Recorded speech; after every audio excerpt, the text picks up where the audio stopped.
Kusoo dhawaada casharkeena maanta ee SQL-ka. Maanta waxaan baran doonaa distinct. Waa amar kaa caawinaya inaad soo saarto xogta soo laalaabata keliya hal mar. Markii aad isticmaasho distinct, SQL-ku wuxuu soo celinayaa xog kasta oo soo laalaabata hal mar, halkii uu soo celin lahaa dhowr jeer. Haddaba aan eegno sida uu u shaqeeyo distinct iyo sababta ay muhiim ugu tahay nadiifinta xogtaada. Okay, asxaabta, marka la soo dhawaada, markaa waxaan rabnaa inaan isla fiirino distinct sida u shaqeyso iyo wax ay noo qabanayso. Horta distinct wax kale maahan. Jadwalkan sida u jeedin wuxuu ka kooban yahay Muqdisho aadhe city caasimadahan ama magaalooyinkan waxaa ku jiro Muqdisho oo loo mar soo laabanayso iyo Hargeysa oo soo laabanayso. Waxaan rabnaa column-kan city waxaa ku jiro in kaliya hal mar soo laabtaan rabnaa. Ama waxaa laga yaabaa xitaa inaa haysatid laga yaabee jadwal aad u dheer ay haysatid dad badan waxa kala gateen magaalooyin badan waxa laga kala gatay dadkaas waxay kala gateen magaalooyinka ay gateen oo kaleeto waxaa rabtaa inta magaalo ee adiga kuugu jirto ee dadkan wax ka gataan inaa ogaatid rabtaa inay soo laabtaan ma rabtid maadaama hal magaalo laga yaabo inay 10 mar qof wax gatay mid kaleeto 20 mar wax ka gatay marka maxaa sameeynaa select aadahno kadibna waxaa dhahaynaa distinct isticmaalina select ama markuu baaxta aan soo wada qaadano jadwalkeena waxaan dhahaynaa select kadib waxaan rabnaa city inaan ka soo qaadano select city from waxaan dhahaynaa from business customers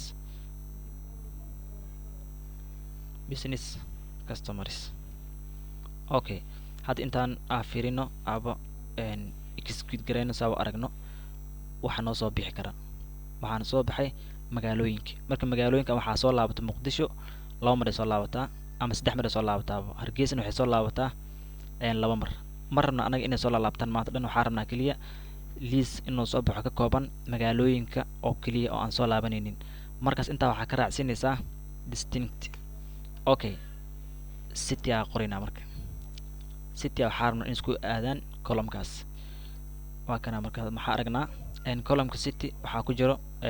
Muqdisho hal mar Hargeysa hal mar Kismaayo hal mar Baydhabo hal mar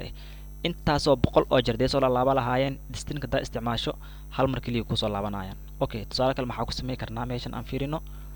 wax kale oo soo laabto okay meeshan product waxaa soo laabto phone-ka 2 mar soo laabta waa kana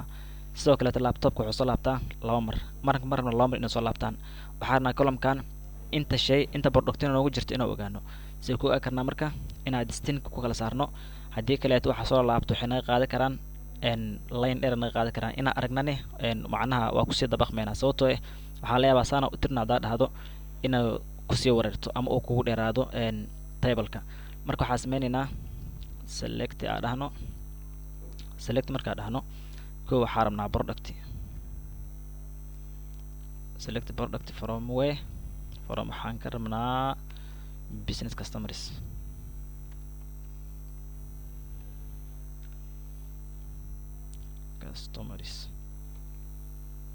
okay asla fiirin intaan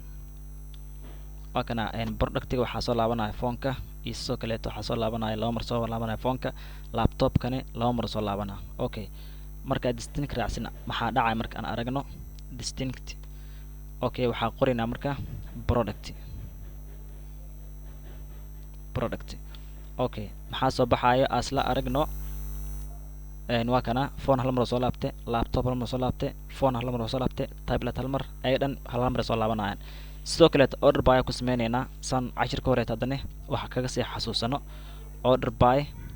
markaan dhahnay waxa raacsiinaynaa order by product okay marka waxa dhahaynaa ascend ya dhahaynaa si kuwan aadaan a ilaa z si u kala horeeyaan okay maxaa isna camera si ugu horeeyso hl saas isugu aadeen distinct ka dhahnay si isugu aadayaan waxaa laga bilaabaa t ilaa lagu geeyo c si u kala waaweyn okay waa kana table phone saas isugu aadeen marka product ina cash kala fahanteen rajayna sidoo kale tan marka kan practice garanaysiin waa ku sii dabaqi kartiin si aad wax dheeraad kaga sii fahantiin aad u maasantiin waxaan u gudbi doonaa casharanta insha Allah